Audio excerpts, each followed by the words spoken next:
हमले का बदला ले लिया है। नमस्कार, स्टेट टाइम्स देख रहे हैं आप। आज तड़के भारत ने समन्वयित तरीके से ऑपरेशन सिंदूर के तहत पाकिस्तान में 9 आतंकी ठिकानों को निशाना बनाया। जिन ठिकानों को निशाना बनाया गया उनमें आतंक के वो अहम ठिकाने शामिल हैं जो लंबे समय से आतंकियों की पनाहगाह बने हुए थे। भारत ने पहलगाम आतंकी हमले के जवाब में पाकिस्तान में जिन 9 आतंकी ठिकानों पर हमला किया है उनमें भावलपुर, मुरीद के चक अमरू, सियालकोट, भिंबरे, गुलपुर, कोटली, बाग और मुजफ्फराबाद के इलाके शामिल हैं। इन्हीं 9 इलाकों को निशाना क्यों बनाया, इस पर विस्तार से आपको बताते हैं। सबसे पहले बात करते हैं भावलपुर की।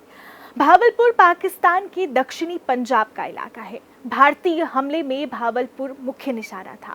दरअसल भावलपुर में ही आतंकी संगठन जैश ए मोहम्मद का मुख्यालय है। भारत में कई आतंकी हमलों में जैश ए मोहम्मद की संलिप्तता रही है। साल 2001 में हुए संसद हमले और 2019 में हुए पुलवामा हमले में भी जैश का हाथ था। भारत ने भावलपुर में जैश के ठिकाने मरकज शुबान अल्लाह को निशाना बनाया। मरकज में ही जैश के मुखिया मौलाना मसूद अजहर, मुफ्ती अब्दुल रऊफ असगर, मौलाना अमार का घर भी है। इसके बाद मुरीद के की बात करते हैं। लाहौर से करीब 40 किलोमीटर दूर स्थित मुरीद के आतंकी संगठन लश्कर तैयबा और इसकी शाखा जमात उद दावा का केंद्र माना जाता है। मुरीद के में लश्कर तैयबा का ट्रेनिंग सेंटर है और ये करीब 200 एकड़ इलाके में फैला है। भारत में साल 2008 में हुए मुंबई हमले में भी लश्कर का हाथ था। 26/11 में हमलावरों की ट्रेनिंग भी मुरीद के में ही हुई थी। मुरीद के में मरकज तैयबा लश्कर का सबसे अहम केंद्र है।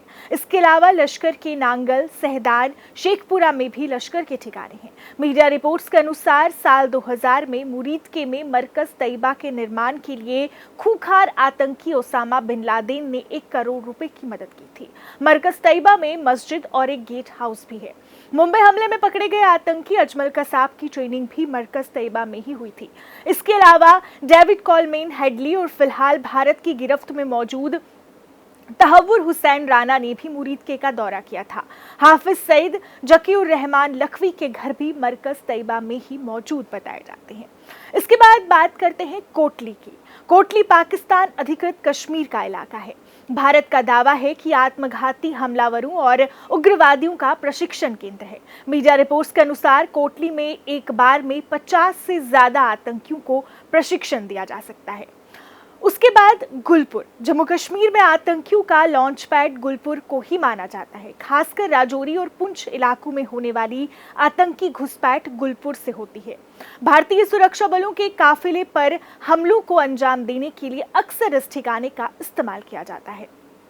इसके बाद बात करते हैं सियालकोट के महमूना कैंप की। सियालकोट में महमूना कैंप को भी निशाना बनाया गया है। महमूना कैंप हिजबुल मुजाहिदीन का ठिकाना था। हिजबुल मुजाहिदीन हाल के वर्षों में कमजोर हुआ है, लेकिन अभी भी इसकी स्थानीय नेटवर्क पर पकड़ है।